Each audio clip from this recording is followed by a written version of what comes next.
La revue de presse qui est signée Julien Cheïda. Bonjour Julien. Bonjour Philomé. Nous commençons votre revue de presse par cette interview d'Emmanuel Macron dans la presse britannique. Emmanuel Macron qui continue de montrer ses muscles face à la Russie. Effectivement, on parle bien du conflit en Ukraine. Une longue interview accordée au magazine britannique The Economist que vous voyez ici. Le message urgent d'Emmanuel Macron pour l'Europe. C'est une interview qui a été donnée juste après son discours la semaine dernière à la Sorbonne, discours pro-européen, mais surtout le président français dans cette interview persiste et signe, je cite, « Je n'exclus pas d'envoyer des troupes au sol en Ukraine si Kiev le demande ». À l'époque, quand le président français avait déjà prononcé cette phrase, c'était il y a un peu plus d'un mois, elle avait déjà fait bondir les partenaires européens. Mais pour Emmanuel Macron, encore je cite, « Il en va de notre crédibilité en tant que défense européenne pour que la Russie ne gagne jamais ». Fermez les guillemets. Dans la presse française, pour l'instant, on commente assez peu cette phrase et cette interview. Elle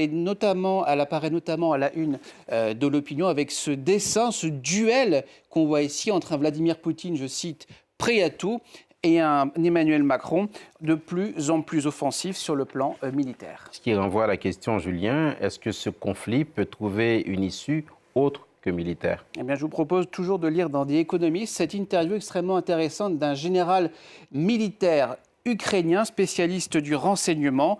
À l'heure actuelle, dit-il, aucune des deux parties, que ce soit russe ou ukrainienne, ne souhaite une paix parce qu'elle n'arrangerait personne en l'état, je le cite. S'il devait y avoir des négociations, selon lui, ça ne commencerait qu'à la fin de l'année 2025. Pourquoi ? Parce que c'est à ce moment-là, selon lui, bien que la Russie commencerait à plafonner en termes de production militaire. Il estime que c'est à ce moment-là que la Russie sera, entre guillemets, plus affaiblie que maintenant. Mais d'ici là, le risque, selon lui, c'est bien ce que la Russie fasse tout d'ici cette période pour gagner de plus en plus de territoire en Ukraine. Tout cela se résume par une phrase ici qu'on trouve dans Politico. L'Ukraine est prête pour une paix juste, mais pas pour celle que souhaite la Russie.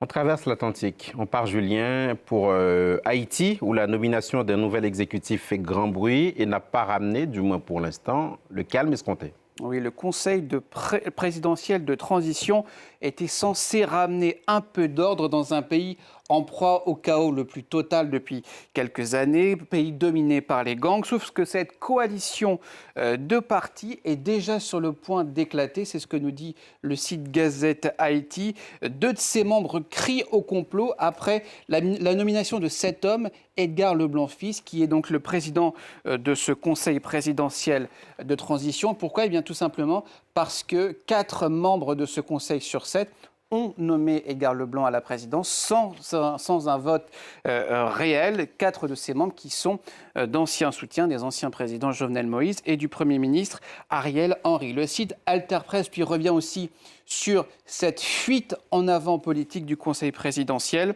Cela reflète, dit-il, de vieilles pratiques enracinées pour satisfaire les appétits gloutons des politiciens. Fin de citation. Dans la presse aussi, la presse qui revient sur sa journée. Nous sommes le 3 mai, Julien Cheïda, journée mondiale de la liberté de la presse. Une presse toujours plus menacée. Oui, je vais vous donner 2 exemples dans le monde. On va d'abord aller à Hong Kong avec le Washington Post qui rend hommage aux journalistes hongkongais, le journal américain qui nous dit qu'il est de plus en plus difficile d'exercer le métier de journaliste dans l'archipel, notamment à cause de lois de plus en plus répressives. Et Le Monde aujourd'hui nous apprend aussi que plus de 70% parmi les catégories de journalistes les plus menacées dans le monde, ce sont notamment les journalistes environnementaux qui sont les plus visés. 70% d'entre eux ont été soit harcelés, soit attaqués directement suite à des articles qu'ils ont publiés. Cela se passe dans 129 pays à travers le monde, ce qui est quand même considérable. C'est un rapport de l'UNESCO que l'UNESCO a dévoilé extrêmement récemment. Pourquoi sont-ils menacés ? Notamment parce qu'ils ont dénoncé des activités illégales comme le braconnage ou bien la pollution environnementale. Et à l'occasion de cette journée spéciale, la Suisse met à l'honneur des dessinateurs de presse. Oui, avec cette ville, la ville de Genève, qui va mettre à l'honneur justement ce qu'on appelle les dessinateurs de presse, les caricaturistes, et qui décernera aujourd'hui le prix international du dessin de presse 2024. Festival parrainé par le journal suisse francophone Le Temps qui rend hommage de manière caricaturale, disons, à l'un de ses principales sources d'inspiration, Donald Trump, l'ancien président américain, véritable, vous le voyez ici, véritable cadeau pour les caricaturistes.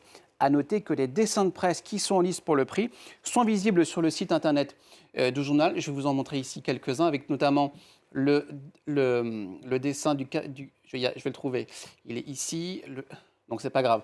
Le dessin iranien justement qui rend hommage justement à la révolte des femmes iraniennes en Iran, les femmes iraniennes qui avaient coupé leurs cheveux justement pour protester contre le régime des ayatollahs. Il y a aussi ce dessin américain qui est extrêmement instructif avec un Joe Biden totalement, alors c'est selon l'interprétation, impuissant, affaibli face justement au bombardement à Gaza.